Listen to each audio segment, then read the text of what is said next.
পরিস্থিতি out of control. তুমি please তাড়াতাড়ি আসো। কিরে, কি ঝামেলা হয়েছে? কি হয় নাই বলেন? আরে কি হয়েছে সেটা তো বলবেন কেউ। ভাইয়া, বরের নামে একটা মিস্টেক হয়েছে, পিয়ের জায়গায় ডি হয়ে গেছে।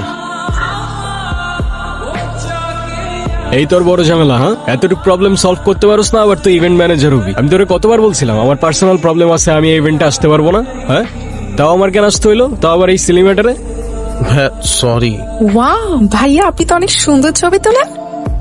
আপনার ফোনে যদি এই ক্যামেরা থেকে বেটার ফটোস ক্যাপচার করা যেত তাহলে এই ইভেন্টে এই ক্যামেরা না আপনার ফোন ইউজ করা হইতো। তোমার কি কোনো সেলফ রেসপেক্ট নাই? তুমি আমার ভাইয়ের গায়ে হলুদ দেশে ইভেন্ট ম্যানেজমেন্টের কাজ করতেছো, আবার আমার রিলেটিভসদের ছবি তুলে দিতেছো, আর এদিকে বাবাকে বলে রাখছি তার সাথে তোমাকে দেখা করাই দিই। এখন সে যদি এই অবস্থায় তোমাকে দেখে কি হবে একবার ভাবছো? এখানে একটা সিলি ঝামেলা হয়েছিল, হুইচ আই ডিডন্ট নো।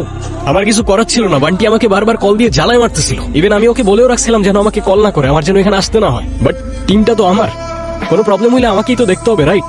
বাবা যদি জানতে পারে তুমি একটা ইভেন্ট ম্যানেজমেন্টে কাজ করো, কোনোদিন তোমার সাথে আমাকে বিয়ে দিবে না। এই, তোমার কি আমার এক্সপেন্স সম্পর্কে কোনো ধারণা নেই? এই কাজ করে তুমি আমাকে হ্যাপি রাখতে পারবা? পকেটে 2 বেলার খাবার, বাসা ভাড়ার খরচটা, আর পাশে ভালোবাসার মানুষটা থাকলেই তো এনাফ হবার কথা না? এই, তোমার এসব ইনস্টাগ্রামের রিলস এর ডায়লগ আমাকে শোনায় না। গত 2 বছর একই কথা বলে আসতেছো।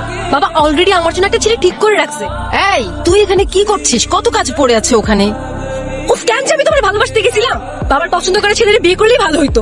হ্যাঁ দোষ, হ্যাঁ কিরে, কি অবস্থা তোর এখন? ওই যে দেখে গেছিলি তেমনই আছে রে ভাই। আঙ্কেলের গাড়ির থেকে মনে পড়লো, গাড়িটা আমার একটু লাগতো বুঝলি, খুব আর্জেন্ট। গাড়ি লাগবে দেখে এখন আমাকে ফোন দিছস? ও আচ্ছা, আমি স্বার্থপরের মতো কাজ করছি না? আর তুই যে 25,000 টাকা নিয়ে 2 দিন পর দিবি বলে 2 মাস চলে গেছে, যে গার্লফ্রেন্ডের পেছনে টাকাটা ভাঙছস সেই গার্লফ্রেন্ডটাও চলে গেছে।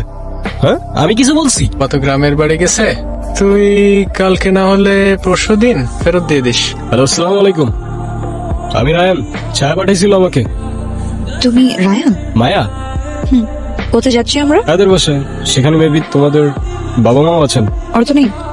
হ্যালো, আমি তোমার বোনকে হোস্টেল থেকে নিয়ে আসছি, তুমি কোথায়? আচ্ছা শুনো, আমরা সবাই শ্রীমঙ্গল রওনা দিয়ে দিছি আমাদের গ্রামের বাড়িতে। আজকে তো আসতে পারবা না। তুমি একটা কাজ করো, ওরে একটা দিন তোমার কাছেই রাখো, কালকে ওকে নিয়ে চলে এসো। এ আজব, আমি ওরে কই রাখবো? রাখতে না পারলে তোমার নিজের বাসায় রাখো। কেন যে আমি তোমারে ভালোবাসতে গেছিলাম, বাবার পছন্দ করা ছেলের বিয়ে করাই উচিত ছিল। আচ্ছা, তোমাকে হোস্টেল থেকে কে বের করে দিছে? তাড়াতাড়ি ঘুমা যাও, কালকে অনেক পথ যেতে হবে। হ্যাঁ, আর শোনো,